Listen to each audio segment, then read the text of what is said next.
Muy buenas noches. ¿Cómo están en esta noche de lunes? Espero que muy bien. Vamos a esperar unos minutos. Mientras tanto vamos a poner esto en silencio. Nos vamos a compartir. Si me encuentro. Ah, caray, que no me encuentro. ¿Cómo están?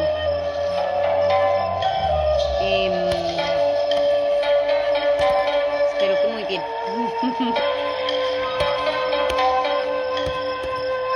¿Me permiten un minuto? Bueno, un segundito.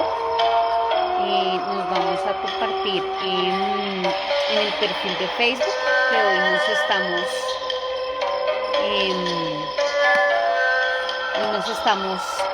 transmitiendo por la página. Eso quiere decir que necesitamos retransmitirnos por el perfil. Entonces vamos a hacer primero, antes de empezar, nuestro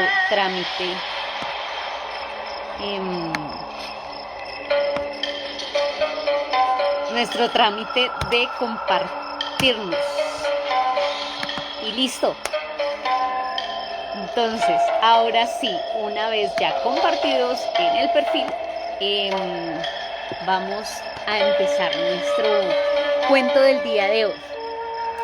Buenas noches, Cito Speak. ¿Cómo están? Vamos a esperar 2 minuticos que se una más gente. Mientras tanto, pues vamos. Sí, cambio de look. Vamos con toda para el diciembre. Que ya lleguen vacaciones. De verdad, el agotamiento pide vacaciones a gritos. Yo creo que para todos. Listo. Bueno, esta noche vamos a retornar al libro Kaiki. Creo que recuerdan, ya leímos de ese libro un cuento que se llamaba La lengua del diablo. Ahorita vamos a leer un cuento que se llama El demonio de cabello blanco, que es de Kido Okamoto. Entonces, si te Speak, me avisas si está bien el sonido, si debemos bajarle. Por favor, me indican. Gracias, Carol, ¿cómo están? Espero que estén muy bien. Me indican si está bien el sonido, si hay que bajarle un poco. Porfa. Hola, Nico. Milagro de verte, Nico. ¿Hace cuánto no te veía? Por Dios. Eso sí que es un suceso el día de hoy. Listo. Entonces vamos un poquito a la música. Ok. Listo. Entonces vamos a empezar. Sin más preámbulo, el día de hoy volvemos a la narración del terror japonés, que ya vimos que sí difiere un poco de la narración del terror occidental. Y bueno, vamos con todo. El demonio de cabello blanco. Soy una persona a la que no interesan los cuentos de fantasmas. No busco que me los cuenten y tampoco me gusta narrarlos, pero en mi juventud me topé con un extraño acontecimiento. Han pasado los años, pero todavía no he conseguido entenderlo. Hace 15 años viví en una casa de huéspedes en Kojimachi, cerca a la puerta Hanzo, pues asistía a la Facultad de Derecho que se encontraba en el noroeste, en Kanda, al otro lado del Palacio Imperial. Era una casa de huéspedes ordinaria, unas habitaciones. Era como quien dice, una casa común y corriente. La dueña era una mujer agradable de unos 50 años, quizá un poco mayor.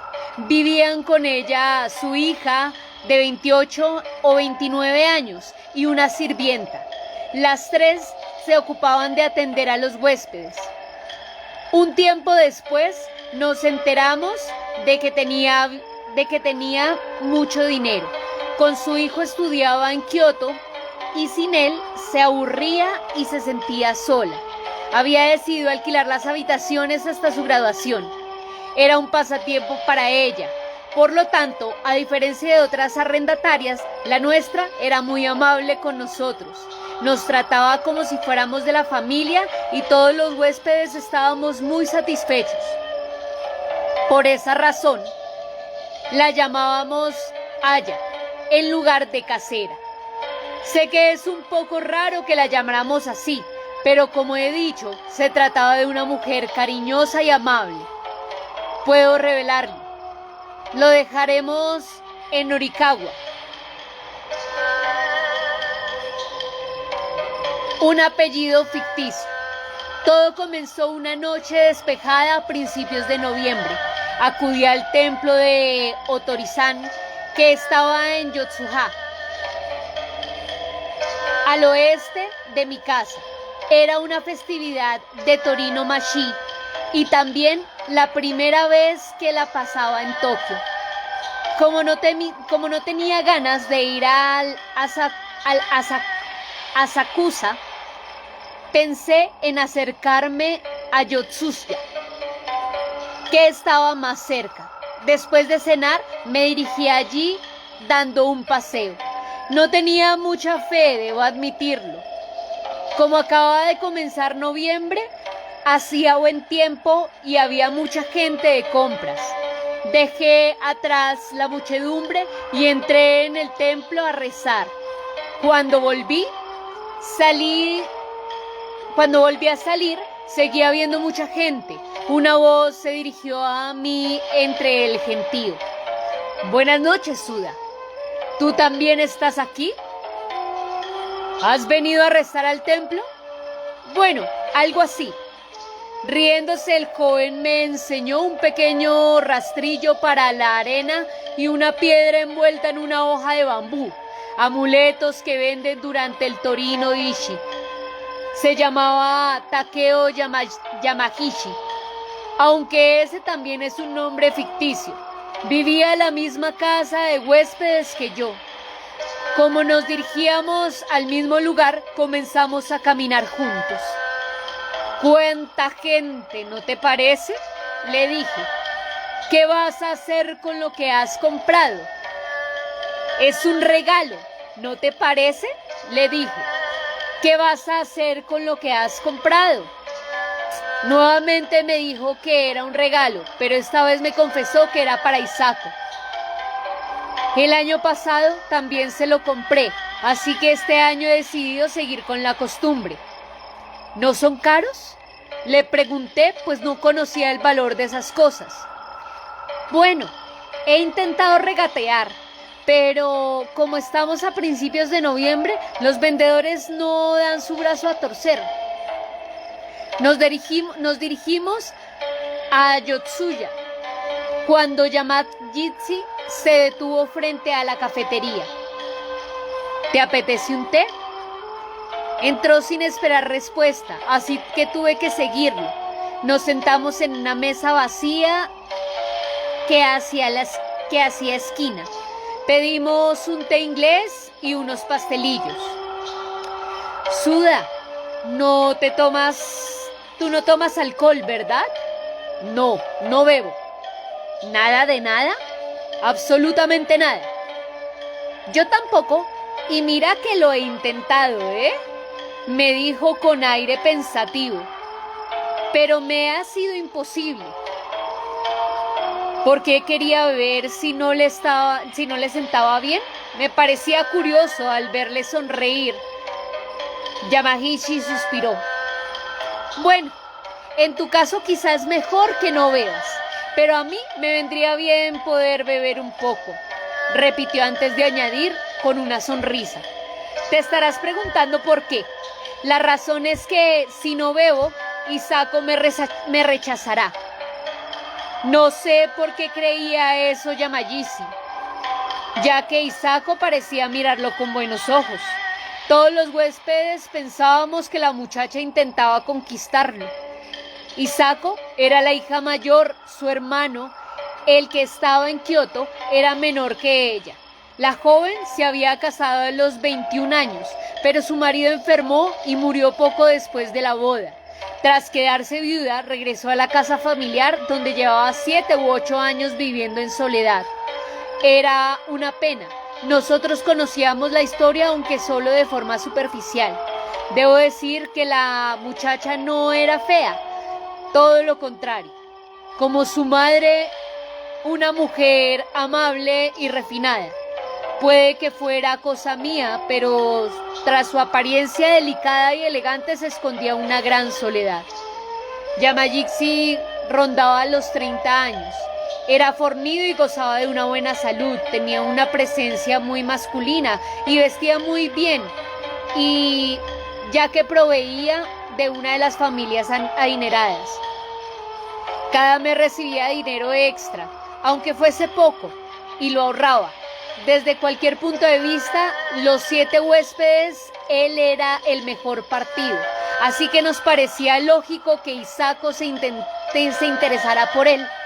La madre también sabía que su hija estaba enamorada de Yamagishi, e incluso se rumoreaba que había dado su visto bueno a la relación, así que cuando mencionó a Hisako no me sorprendió, y por supuesto tampoco sentí celos. ¿Hisako bebe?, le pregunté con una sonrisa. ¿Quién sabe?, me contestó él negando con la cabeza. No estoy seguro, pero probablemente no. Es más, ella me ha advertido que no lo haga. Pero, ¿no acabas de decirme que si no bebes te va a rechazar? Empezó a reír a carcajadas, tan fuerte que el resto de clientes de la cafetería se asustó y se giró para mirarnos. Me sentí un poco avergonzado, así que bebimos y comimos rápido. Yamagishi pagó la cuenta y salimos a la calle de nuevo. Una gran luna de invierno había aparecido sobre los pinos del embarcadero. Aunque hacía buena noche, el viento soplaba desde el noreste como si nos acompañara. Dejábamos atrás Yosuya y seguimos hacia el este en dirección a la avenida que llevaba a Kojimachi. Después de atravesar el puente, el silencio se hizo entre nosotros. Mientras miraba la luz de la estación de bomberos, Yamagishi me preguntó de pronto: ¿tú crees en los fantasmas? No esperaba ese tipo de preguntas. Titubeé un poco, pero contesté con sinceridad: no, la ciencia no ha conseguido probar su existencia, así que no creo en ellos. Haces bien, asintió Yamagishi. A mí me gustaría no creer, pues tu postura es la más razonable. Dicho esto, se calló de nuevo. Aunque mi trabajo actual me exige hablar mucho en la universidad, era muy reservado. Si mi interlocutor no decía nada, yo tampoco abría la boca, de modo que seguimos caminando en silencio, pisando las hojas caídas. Suda, ¿te parece comer anguila?, me preguntó Yamagishi un rato después. ¿Qué? Miré a Yamagishi. Acabábamos de tomar té en Yotsuya. Era extraño que se antojara cenar anguila. Has cenado antes de marcharte de casa, ¿verdad?, me dijo como si leyera mis pensamientos. Yo salí temprano y no he comido nada. Pensaba picar algo en la cafetería, pero no tenía nada salado. Al parecer había estado fuera desde aquella tarde y los pastelillos que se había comido en Yotsuya no fueron suficientes para quitarle el hambre. Sin embargo, comer anguila era un lujo.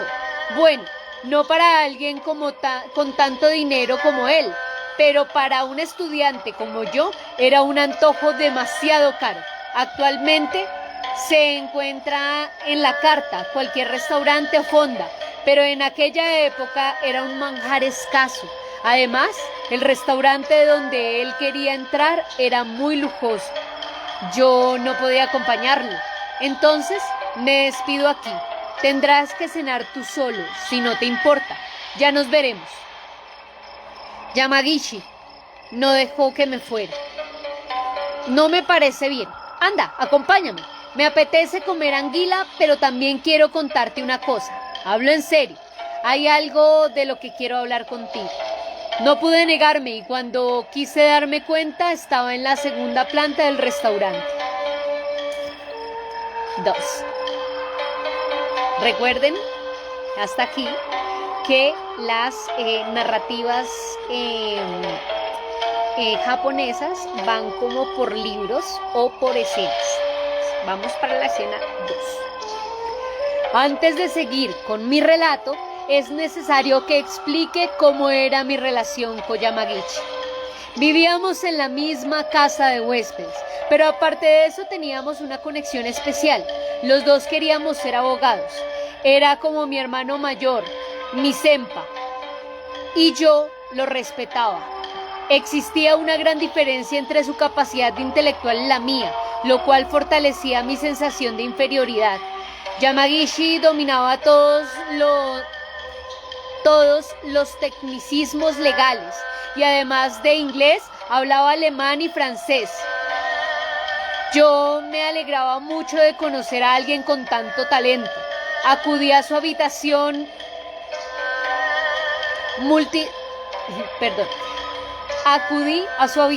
multitud de veces para preguntarle mis dudas y él siempre se mostró amable conmigo.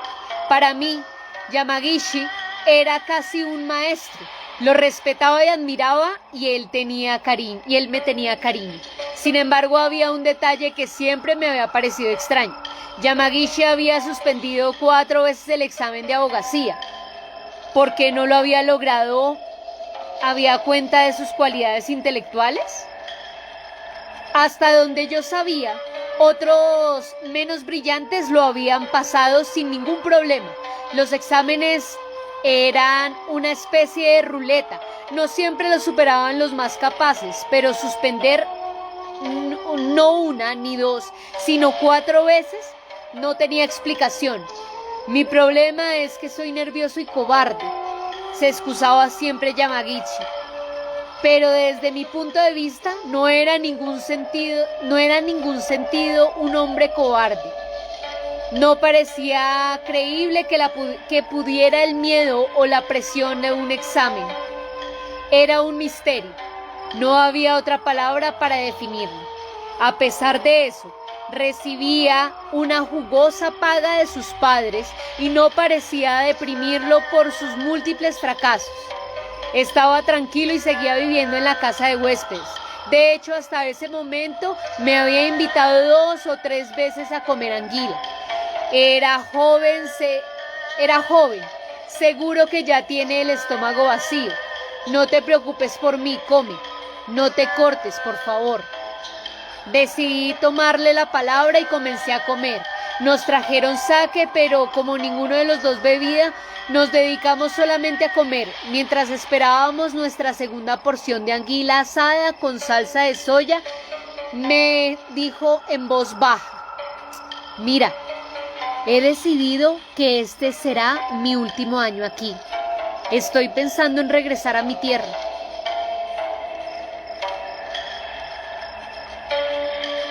Me quedé anonadada, tanto que no pude contestarle de inmediato.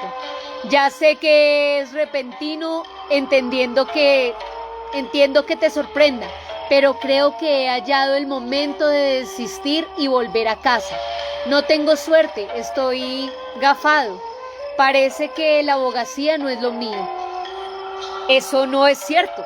Yo antes pensaba lo mismo, me decía, no puede ser, si los fantasmas no existen. ¿Había escuchado bien? ¿Fantasmas?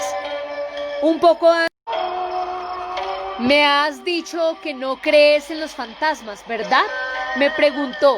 Yo tampoco creía en ellos.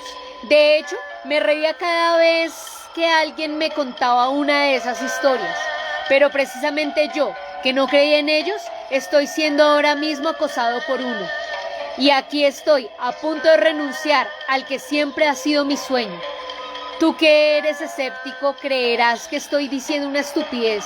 Ríete si quieres. No podría reírme si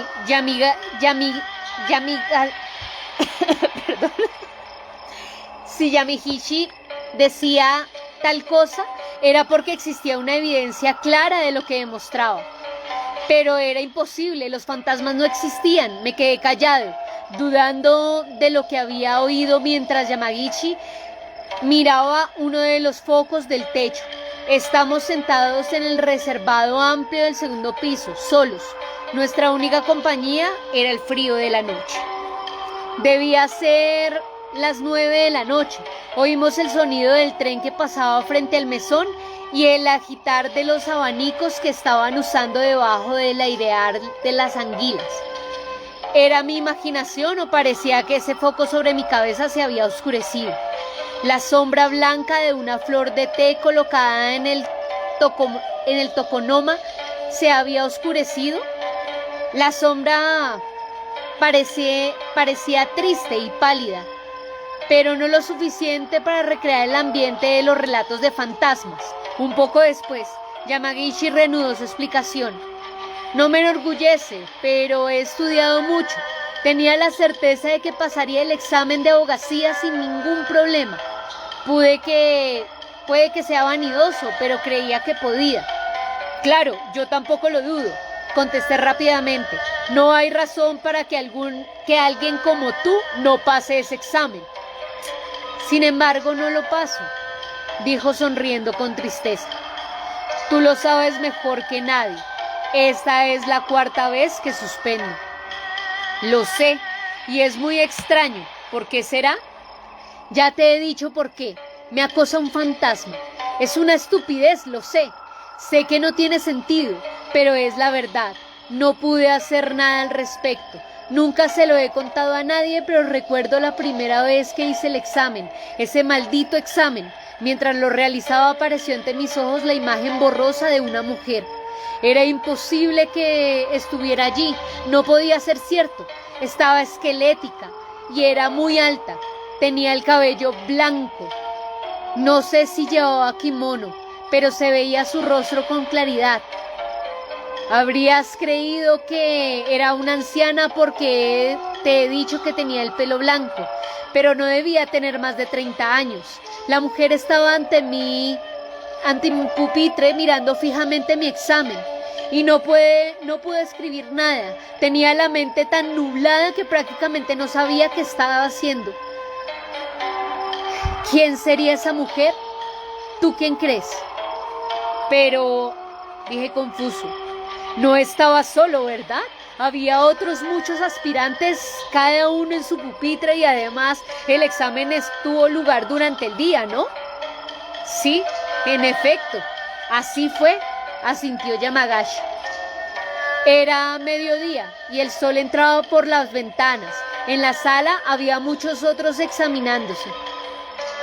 Y sin embargo, nadie más vio a aquella mujer de cabello albino.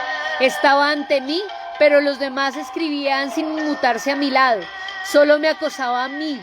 Al final, entregué el examen lleno de respuestas sin sentido. Fue un desastre. Los examinadores habrían tenido que estar ciegos para aprobarme. Así fue como suspendí la primera vez.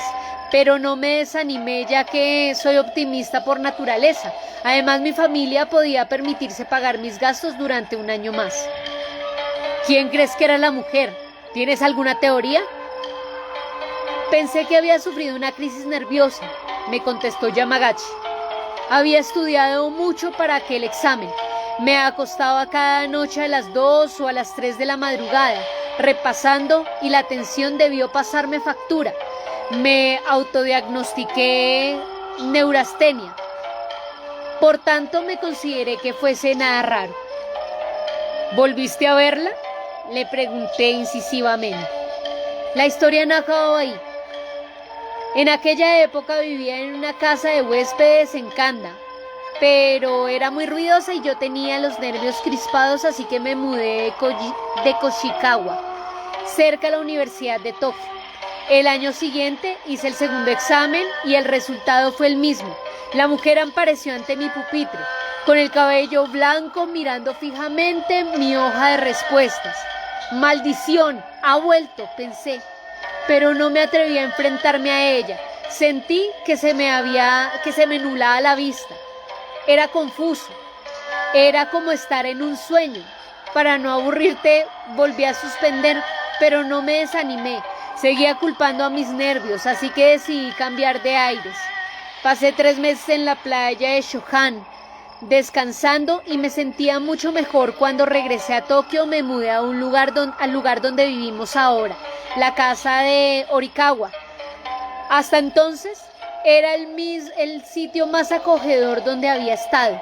Me alegraba pensar que allí podría estudiar bien, y entonces llegó el momento del tercer examen. El del año pasado estaba recuperado. Me sentía preparado y me dije, esta vez sí. Me dirigí al lugar del examen con decisión. Comencé a contestar muy bien, pero apareció de nuevo la mujer del pelo blanco y pasó lo de siempre. No te contaré los detalles, pues ya sabes qué pasó. Salí de allí muy deprimido. Después de escuchar una historia tan increíble, yo mismo me sentía como en un sueño. En ese momento nos trajeron la segunda ración de anguila, pero ya no tenía apetito. Yamagashi tampoco probó bocado. 3.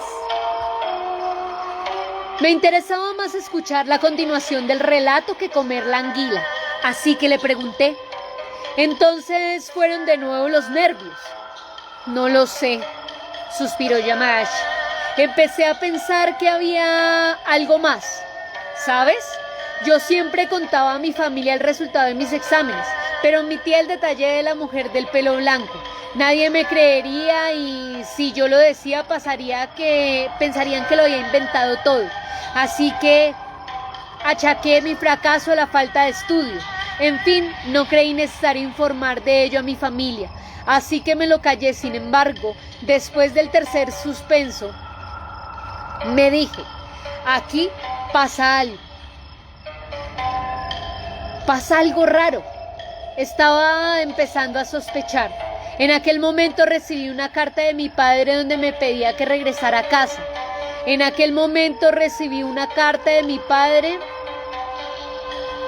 trabajaba como abogado en Kyushu. Se casó y tuvo hijos muy joven. Tenía 23 años cuando yo nací. El año pasado cumplió 52 y gracias a que cuenta con el reconocimiento de sus colegas, puede vivir desahogadamente. Sin embargo, mi fracaso estaba empezando a enfadarlo. Volví una temporada a casa y me quedé hasta el año nuevo. Ya lo sabes. ¿Has notado algún cambio en mí desde el regreso de Tokio? No, no lo he notado, dije negando con la cabeza. Cuando volví a casa me sentía avergonzado. Había suspendido 3 veces el mismo examen, así que no me apetecía presentarme delante de mi padre. Soy humano. Cuando intenté excusarme, se me escapó lo de la mujer del cabello blanco. Mi padre apretó los labios, me miró fijamente y me preguntó, ¿es cierto? Le contesté que sí. Él se quedó callado y no volvió a dirigirme la palabra, lo que me hizo sospechar aún más. El comportamiento de mi padre sugería que sabía de qué se trataba. Esto se trataba de algo más que una crisis nerviosa, pero no dijo nada más, y yo tampoco lo hice. Sin embargo, 2 o 3 días después me dijo, no vuelvas a Tokio, no tienes por qué hacer ese examen. Eso me dijo. Como no quería parecer un parásito, le pedí que me diera una oportunidad más. Regresaría a Tokio y si suspendía otra vez, volvería de inmediato. Logré convencerlo y regresé a la capital. El examen de este año era mi última carta. el momento de demostrar mi talento. Pero bueno, como ya sabes, el resultado fue el mismo. Sonrió con tristeza y continuó. La mujer del cabello blanco volvió a aparecer en el lugar del examen y suspendí, aunque cada año he tomado asiento en sitios distintos. Ese ente me ha seguido como una sombra. No hay forma de escapar de ella. Debe ser un fantasma. No puede ser otra cosa. Tras suspender esta vez, me puse furioso. Ese espectro había estropeado cuatro convocatorias. Entonces decidí no darme por vencido y repetir el examen el año que viene. Pero hace unos días recibí una carta de mi padre pidiéndome que regresara a casa. Tengo que cumplir mi promesa. No puedo desobedecerlo. Sin embargo, una parte de la carta me tomó por sorpresa. Decía así: aunque consiguieras aprobar el examen, la abogacía no te traería más que infelicidad. Esa es mi opinión. Aprovecha esta oportunidad, decídete y vuelve a casa. Busca trabajo aquí. Sé que te resultará difícil tirar a la basura el esfuerzo de todos estos años, pero no solo me parece adecuado para ti. Yo mismo renunciaré a mi profesión, abandonaré la abogacía este año. ¿Por qué? Intervine. No lo sé, me contestó Yamagashi pensativo, pero he decidido aceptar su consejo. Me marcho de Tokio a finales del año, me iré de la capital. Mi padre tiene algunas tierras, puede que esté pensando en dedicar la última etapa de su vida a la agricultura. Estoy pensando seriamente en ayudarle, o buscaré otro tipo de trabajo. Ya lo meditaré con detenimiento cuando se haya marchado. La tristeza me invadió de repente. ¡Qué lástima! El padre dejaba la abogacía y el hijo decidía rendirse, abandonar su sueño y volver a casa. Mi senpai, a quien tanto respetaba, se marchaba y yo no podía hacer nada para ayudarlo. Bajé la mirada y escuché en silencio sus siguientes palabras. La historia que te he contado esta noche es un secreto entre tú y yo. No la cuentes a nadie, ¿de acuerdo? Prométeme que no se lo dirás ni a su madre ni a Isako. Se habrían sorprendido al saberlo, sobre todo Isako, porque no era necesario que lo supiera. Respetaría la decisión de Yamagashi. No comimos ni un bocado de la segunda ración de anguila, pero nos pareció un desperdicio dejarla y pedimos que nos la envolvieran para llevar. Yamagashi dijo que se la llevaría a Isako. Un rastrillo, un amuleto y una ración de anguila. Isako se alegraría mucho, pero yo me sentía triste porque conocía la historia que había detrás. Cuando salimos, soplaba un viento invernal, helado y más fuerte que antes. Caminábamos hasta la casa de huéspedes en silencio. 4. Le dimos a Isako sus regalos y se puso muy contenta. Aya también. Para Isako, la felicidad era doble porque eran presentes de Yamagashi. Yo estaba muy deprimido, así que me despedí y me fui a mi cuarto. En la casa de las Orikawa habían 5 habitaciones en el primer piso y 2 en la planta baja. En un dormitorio de cuarto, tatamis y medio orientado al norte que nunca daba al sol. Hacía mucho frío y cuando había mucho viento, como aquella noche, uno se congelaba con solo oír el crujir de las ventanas. Como no me apetecía ponerme a estudiar, me metí en la cama, pero no logré dormirme. No podía conciliar el sueño, aunque no había esperado otra cosa. No dejaba de pensar en la conversación de aquella noche. ¿Quién era la mujer del pelo blanco? Yamagashi creía que era un fantasma, pero yo no podía creer que un espectro apareciera de día y con tanta gente presente.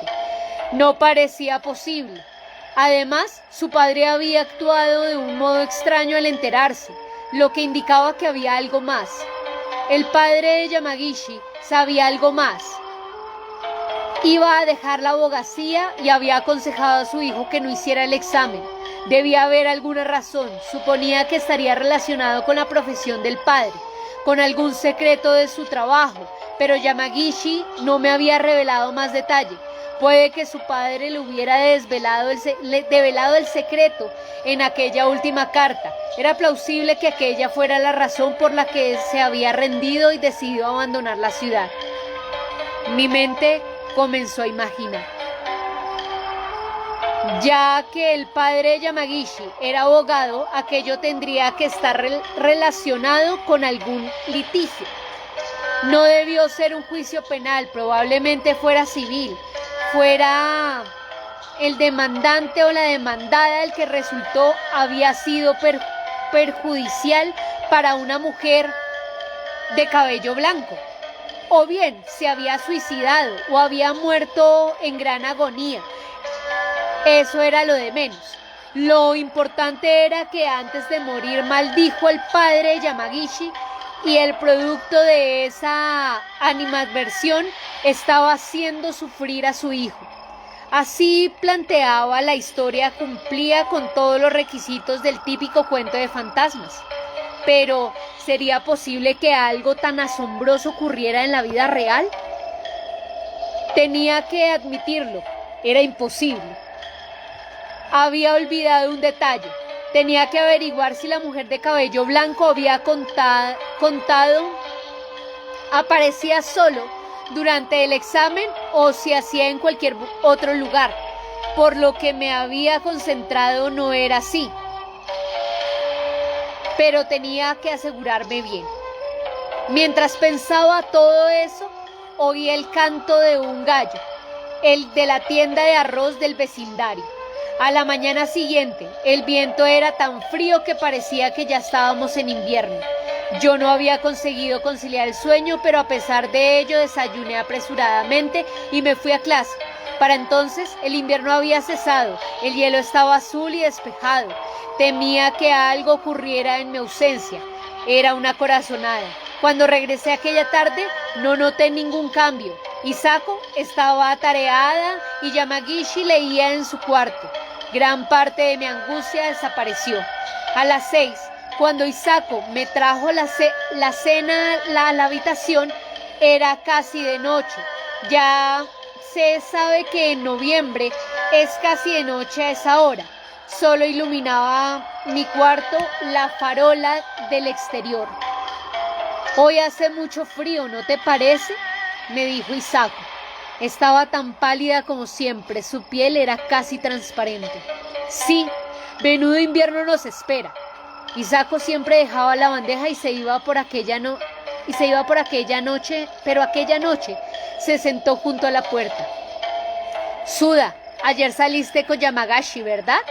Sí, claro, contesté sin dar detalles. Me resultaba un poco incómodo que me preguntara sobre Yamagishi. ¿Te contó algo?, me preguntó como si supiera la verdad. ¿Algo? ¿A qué te refieres? Últimamente recibe muchas noticias de su familia. Este mes han llegado 3 telegramas y varias cartas. ¿En serio?, dije como si no lo supiera. Creo que pasa algo importante. ¿Tú no sabes nada? Ni idea. ¿Él no te contó nada ayer? Tengo la corazonada de que se marchará pronto. No hablaste de eso, ¿verdad?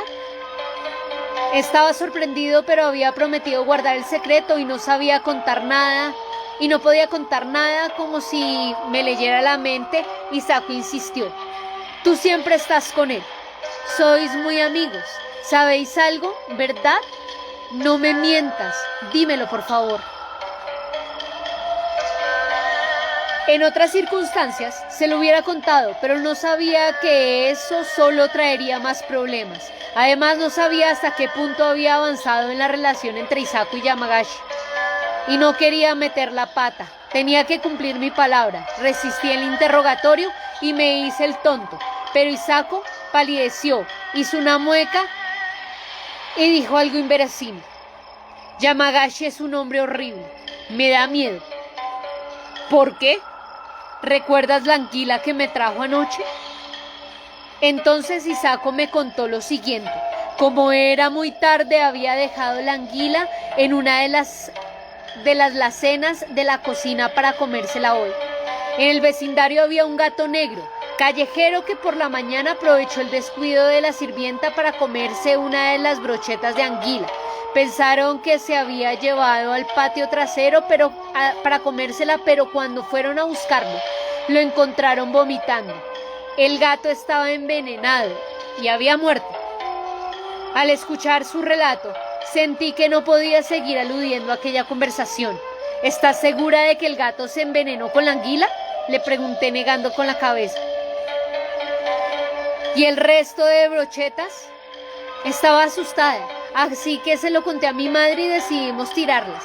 Además, rompimos el rastrillo y tiramos el amuleto.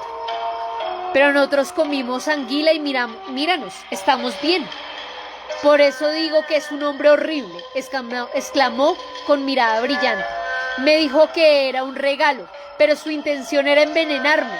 Si no fue así, ¿cómo es posible que vuestras anguilas no tuvieran nada y las nuestras estuviesen envenenadas? ¿No te parece raro? Estoy muy de acuerdo, es muy raro, pero eso no es totalmente correcto. Las anguilas no las compramos para regalártelas, sino para comerlas.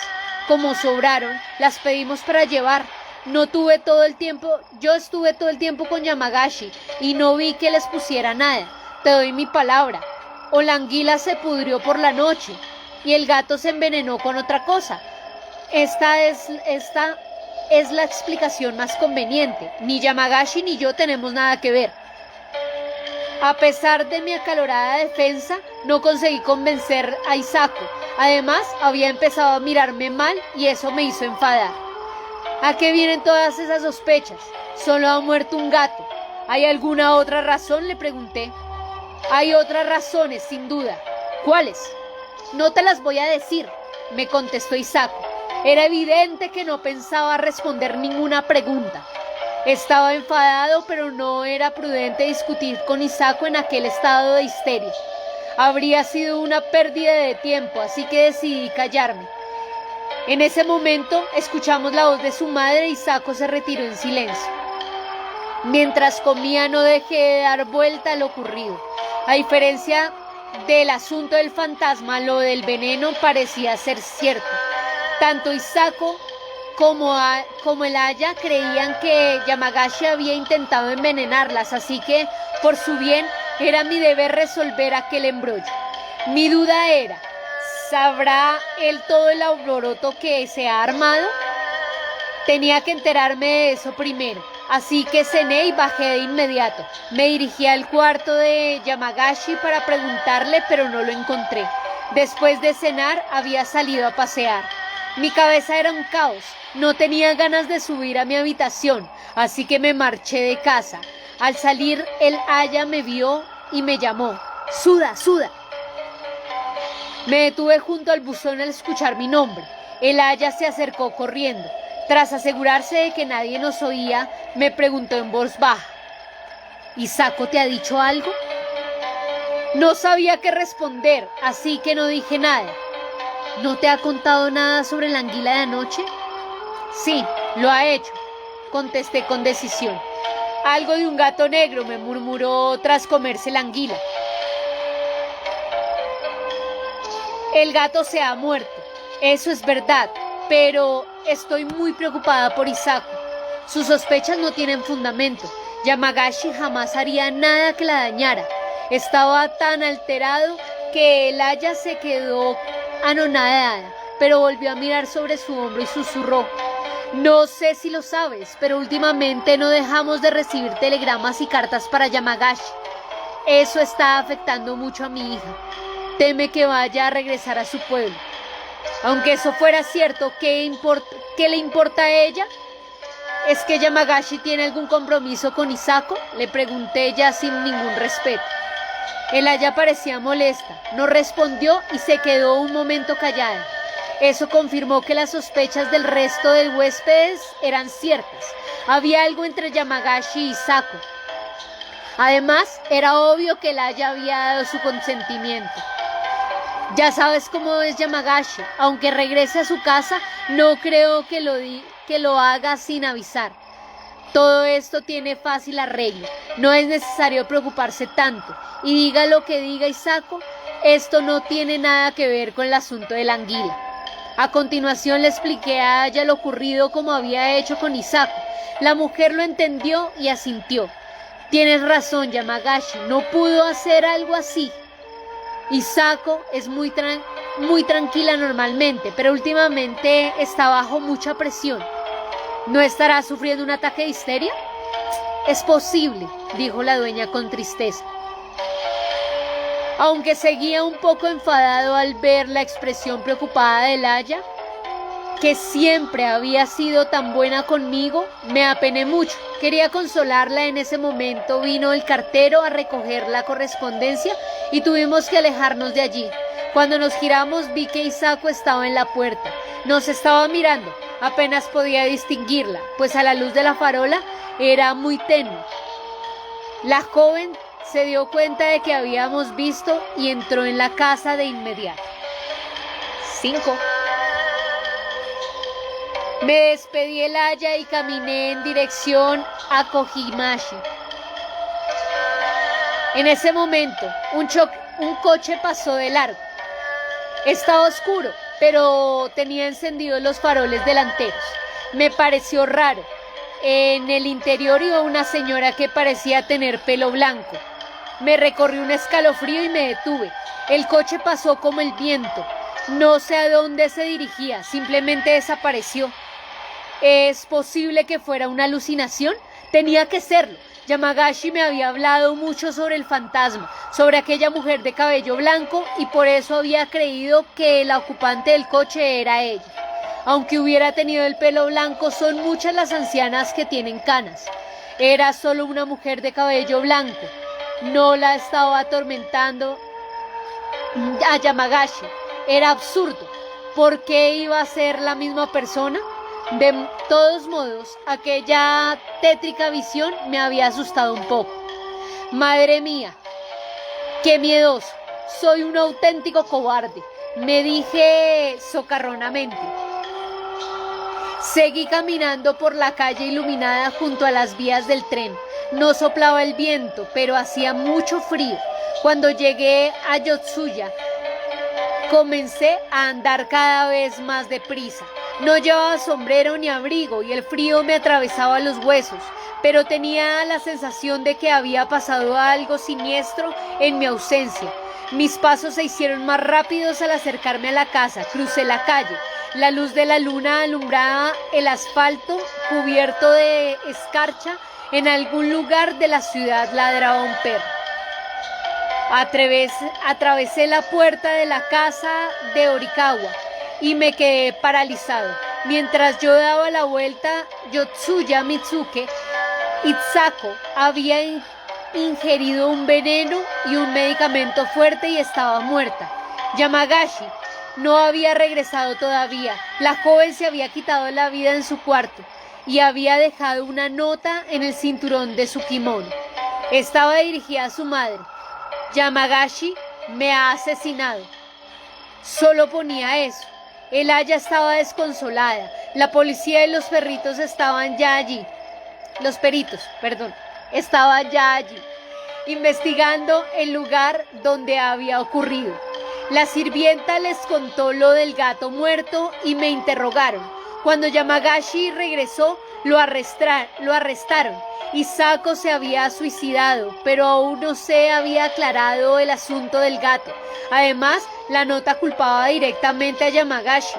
Era comprensible que lo hiciera. En el interrogatorio, Yamagashi negó su relación con Hisako. Solo nos vimos una vez a principios de verano. Yo estaba dando un paseo bajo los cerezos de la embajada inglesa. Hisako me estaba siguiendo y cuando me di cuenta la invité a acompañarme. Hablamos durante 1 hora, pero eso fue lo único que hicimos. En cierto momento me preguntó, ¿por qué no te has casado? Yo le contesté con una sonrisa. Nadie se casaría con un hombre que no es capaz de aprobar el examen de abogacía. Ella insistió, pero supón que alguien quisiera, ¿te casarías? Yo contesté, si hubiese una persona tan amable lo haría con mucho gusto. Eso es todo lo que recuerdo, solo eso. Y Sako no volvió a decirme nada más, yo tampoco lo hice.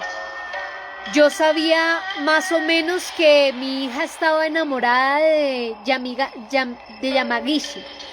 De ser posible, habría querido cumplir ese deseo, pero no creo que haya habido una relación amorosa entre ellos dos. Tras analizar sus declaraciones, la policía llegó a una conclusión. Hisako se había deprimido al descubrir que Yamagishi iba a marcharse y fue el desamor lo que la llevó a suicidarse. No había otra explicación. Ella misma mató el gato. Quería probar el efecto del veneno y lo puso adrede en la anguila. Le hicieron una autopsia al gato y descubrieron que se trataba del mismo veneno que había usado para suicidarse. Lo que no quedó claro fue por qué dejó un gato muerto como prueba y por qué acusó a Yamagishi al querer envenenarla. Puede que fuera una reacción de su ataque de histeria, producto del desamor. No había que tenerlo en consideración. Allí, Yamagishi fue puesto en libertad. No hubo más escándalo y todo se solucionó de manera normal. Pero había un detalle que seguía siendo un misterio. El cabello del cadáver de Hisako se había puesto blanco de manera natural. Cuando la metieron en el féretro tenía el cabello cano como el de una anciana. Dicen que fue debido al veneno que ingirió, pero en el velatorio su madre contó lo siguiente. Esa noche, cuando me despedí de Sude y regresé a casa, no encontré a Hisako. No sabía dónde se había metido. Me senté junto a la estufa y escuché que un coche se detenía ante la casa. Pensé que alguien había venido. Salí a ver quién era, pero no había ni rastro de ningún coche. Alguien había venido. Me pareció raro, así que eché un vistazo en los alrededores. Y fue entonces cuando la sirvienta empezó a gritar. ¡Qué desgracia, qué desgracia! Regresé a casa asustada. Hisako estaba muerta en la habitación de Yamagishi. Todos estábamos escuchando en silencio, Yamagishi incluido. Yo era el único que no podía callarme. O eso creía. Estuve a punto de decir, ese coche, pero me contuve. No me pareció buena idea decirlo delante de ella, que no sabía nada. Al día siguiente, cuando terminó el funeral, Yamagishi tomó el tren nocturno, regresaba a su tierra. Yo lo acompañé hasta la estación de Tokio. Era una noche sin estrellas, oscura y fría. Mientras aguardábamos en la sala de espera, le conté rápidamente el incidente del coche. Yamagishi asintió y le pregunté, ¿solo veías a la mujer de pelo blanco durante el examen? Dime, ¿no la veías en ningún otro sitio? Desde que comencé a vivir en la casa de Orikawa, la veía a menudo, me contestó sin titubear. Ahora te lo puedo contar. La cara de esa fantasma, de ese demonio de cabello blanco, era muy parecida a la de Hisako. Me contaron que después de su muerte su cabello se volvió blanco, pero voy a decirte una cosa que no contaré a nadie más. Para mí siempre fue de ese color blanco. Me quedé paralizado y un escalofrío atravesó mi espalda. Justo en ese momento sonó la campana que anunciaba la salida del tren. 1928. Bueno, hemos llegado al final de nuestro cuento del día de hoy. Un cuento japonés del libro Kaiki, que significa cosas del más allá o fenómenos inexplicables. Ya habíamos contado un cuento anteriormente de este libro que era La lengua del diablo. Y bueno, pues la próxima vez seguiremos con más lecturas y mañana vendrá otro Readers. a contarnos otra linda historia. El día de hoy la música es Yokai, del músico Koto Kuhashi. Es música de terror japonesa tradicional, que es muy diferente a la música que estamos acostumbrados a escuchar de terror japonés. Entonces, no siendo más, una linda noche, queridos estudiantes. Espero que haciendo sus entregas y sus trabajos finales no se les aparezca ningún demonio de cabello blanco. Buena noche.